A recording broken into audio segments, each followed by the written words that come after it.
বিশাল বড় পার্টির মাঝে হঠাৎ করে তেকে জড়িয়ে ধরে ওর নরম মিষ্টি গোলাপি ঠোঁটটাকে নিজের করে নিল জাঙ্কুক। তে সহ পার্টিতে উপস্থিত সবাই স্তব্ধ হয়ে আছে। শুধু তাই নয়, তের ফিয়ন্সেও এই দৃশ্য দেখে হাঁ করে তাকিয়ে আছে।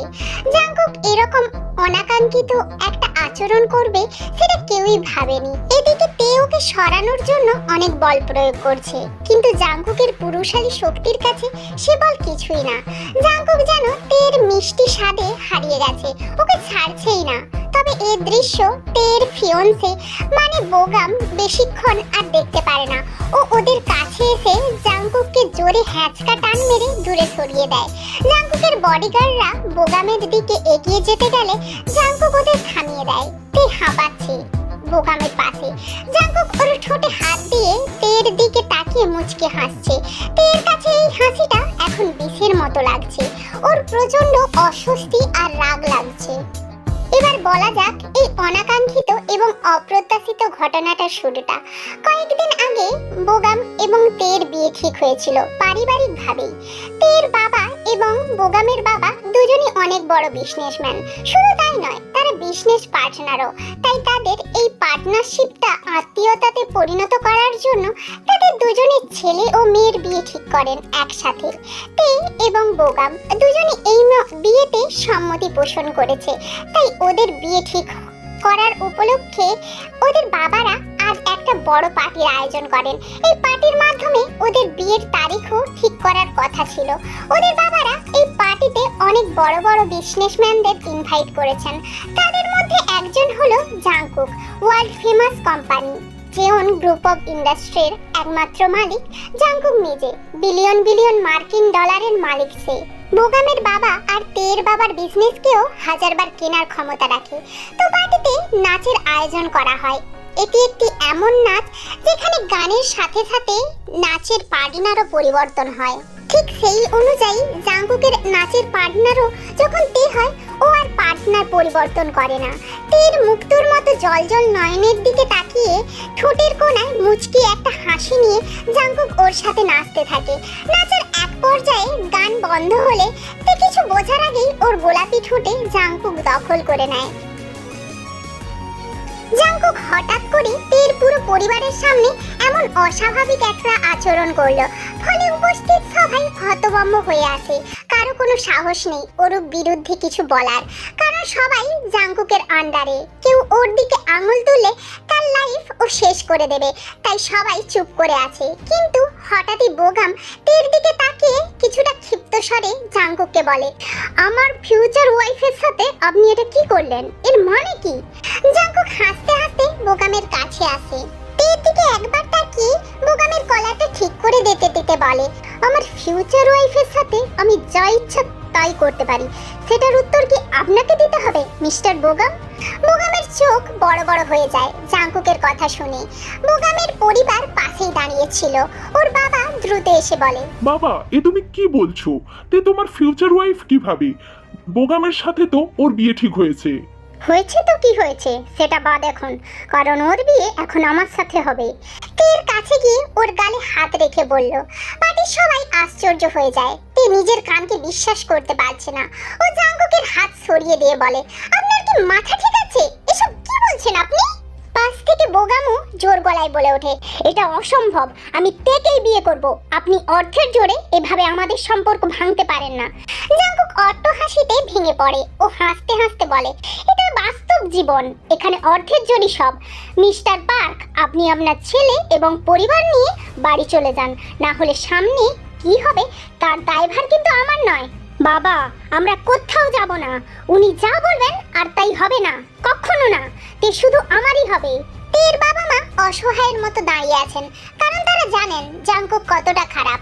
তের বাবা তার বিজনেস লাইফে অনেক সমস্যায় পড়েছেন এই জাঙ্কুকের জন্য।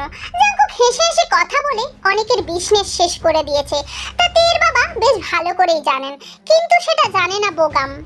তেকে নিয়ে এভাবে বলায় জাঙ্কুকের মুখখানা গম্ভীর হয়ে যায়। ও অনেকটা রাগী ভাবে বোগামের দিকে তাকায়।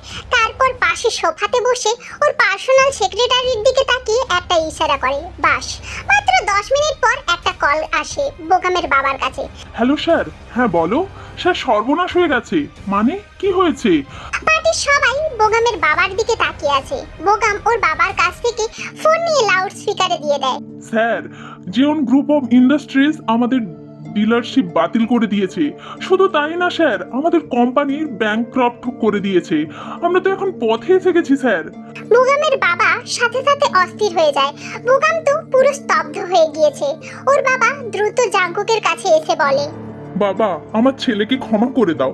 ও বুঝতে পারেনি তুমিই থেকে বিয়ে করো। আমরা এক্ষুনি এখান থেকে চলে যাচ্ছি। দয়া করে আমাকে নিঃস্ব করো না। আমার কোম্পানিটা আমাকে ফিরিয়ে দাও। দয়া করো বাবা। সেটা তো আপনাদের আগে ভাবা উচিত ছিল। আপনার ছেলে কিভাবে আমার থেকে তার নিজের বলে। বোগাম, তাড়াতাড়ি ক্ষমা চা, না হলে আমাদের সব শেষ হয়ে যাবে। যে হোক বন্ধু আমার, প্লিজ একটু বল। যে হোক এবার জাঙ্কুককে বললেন, বাবা জাঙ্কুক, কাই আমার অনেক ভালো বন্ধু আর আমার বিজনেস পার্টনার। দয়া করে ওর এমন ক্ষতি করো না প্লিজ। তোমার কাছে হাত জোড় করছি, আমার মেয়ের জন্য ওর এত বড় ক্ষতি করো না। আমি তাহলে মানতে পারবো না। ছি ছি আঙ্কেল, আপনি এভাবে বলবেন না। আমার তো খারাপ লাগে, তাই না? সোফা ছেড়ে উঠে দাঁড়িয়ে বলল। জাঙ্কুক তের দিকে তাকিয়ে দেখে তের চোখে ওর জন্য অনেক ঘৃণা জমে আছে। জাঙ্কুক হাসি দিয়ে সেটা পাত্তা না দিয়ে বোগামের বাবার কাছে গিয়ে বলল, শুধুমাত্র আঙ্কেল বলায় আপনাদের সাথে একটা ডিল করতে চাই। আপনার কোম্পানির বর্তমান মূল্য 300 কোটি টাকা, যেটা এখন শূন্য, কারণ আমার ডিলারশিপ বাতিল করে দেওয়ায়। তবে আপনারা চাইলে আমি আমার ডিলারশিপ আবার ফিরিয়ে দেব, সাথে আরো 300 কোটি টাকা দেব তের সাথে বিয়েটা ভাঙার জন্য। বলুন ডিলটায় রাজি কিনা? সবাই একে অপরের সাথে বলাবলি করছে। এই তো জাঙ্কুক আবার ওর বুদ্ধি চালিয়ে গেম খেলে ওর প্ল্যান পাস করছে। জাঙ্কুক কায়ের দিকে তাকিয়ে ওর উত্তরের অপেক্ষা করছে। সে কিছু বলতে যাবে, অমনি পাশ থেকে সবাইকে ভীষণ মাত্রায় অবাক করে দিয়ে বোগাম বলে ওঠে, 300 কোটি না, 500 কোটি চাই। জাঙ্কুক বোগামের দিকে তাকিয়ে অট্ট হাসি দিয়ে বলে, বাহ, এই না হলে বিজনেসম্যান। ওকে ডিল, 500 কোটি দেব। জেনি, দিয়ে দাও। জাঙ্কুক ওর পার্সোনাল সেক্রেটারিকে আদেশ করা মাত্রই 5 মিনিট পর কায়ের কাছে কল আসে যে তার কোম্পানি আবার ফিরে এসেছে, আর সাথে ব্যাংকে 500 কোটি টাকাও এসেছে। কাই কি বলবেন বুঝতে পারছিলেন না। বোগাম তের কাছে গিয়ে বলল, সরিতে, জাঙ্কুক স্যার ঠিক বলেছেন, টাকার জোরই সবচেয়ে বেশি। আসি, ভালো থেকো। বোগাম ওর পরিবার নিয়ে চলে যায়। জাঙ্কুক হাসতে থাকে, শুধু হাসতে হাসতে তের বাবার কাছে গিয়ে বলে, এই ছেলের কাছে মেয়েকে বিয়ে দিচ্ছিলেন, বিয়ের আগেই হবু বউ কিছু কাগজের কাছে বিক্রি করে দিয়ে চলে যায়। হায়, আপনিও না আঙ্কেল, মানুষ চিনলেন না। কথাটা শেষ করলো তের দিকে তাকিয়ে। তের চোখ দিয়ে অশ্রু ঝরছে। জাঙ্কুক ওর পাওয়ার দিয়ে সবকিছু কেমন ঘোলাটে করে দিয়েছে। তে বোগামকে নিয়ে কত কিছু ভেবেছিল, কিন্তু এখন সব কেমন জানি হয়ে গেল। ওর খুব খারাপ লাগছে। যে হোককে জাঙ্কুক আবার বলে, তাহলে আঙ্কেল আগামী মাসের 5 তারিখ থেকে আমি বিয়ে করছি, আর আমাদের বিয়ে হবে প্যারিসে। গ্র্যান্ড ওয়েডিং হবে, দেশ বিদেশের লোক আসবে আমাদের বিয়েতে। সব প্রস্তুতি শুরু করে দিন। জিহুক কিছু বলার আগেই তে কাঁদতে কাঁদতে বলে ওঠে, মুফুরি গেলেও আপনার মতো কাউকে বিয়ে করব না, কখনো না।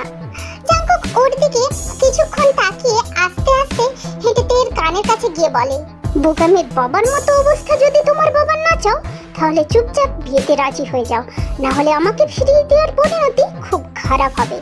আশা করি তোমার মাকে এত তাড়াতাড়ি একা করতে চাও না তুমি। বলেই হাসি দিয়ে দূরে সরে যায় জাঙ্কুক। তে চোখগুলো বড় বড় করে জাঙ্কুকের দিকে তাকিয়ে আছে। কতটা ডেঞ্জারাস কথা বলেছে ও এই মাত্র। তে একবার ওর মা আর একবার ওর বাবার দিকে তাকাচ্ছে। ওর খুব ভয় লাগছে। জাঙ্কুক জেহপের কাছে গিয়ে বলে, তাহলে আঙ্কেল আজ আসি, এখন থেকে সব সময় দেখা সাক্ষাৎ হবে আমাদের, কোনো চিন্তা করবেন না।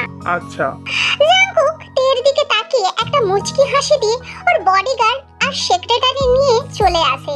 তে ওর মায়ের কাছে গিয়ে কাঁদতে থাকে। জাঙ্কুকের কথাগুলো শুনে ওর আরো বেশি ভয় আর খারাপ লাগছে। জাঙ্কুক পার্টি থেকে বের হতে হতে ওর ঠোঁটটা ছুঁয়ে মনে মনে বলে, না, ঠোঁটের স্বাদটা আবার নিতে হবে, মনটা ভরেনি।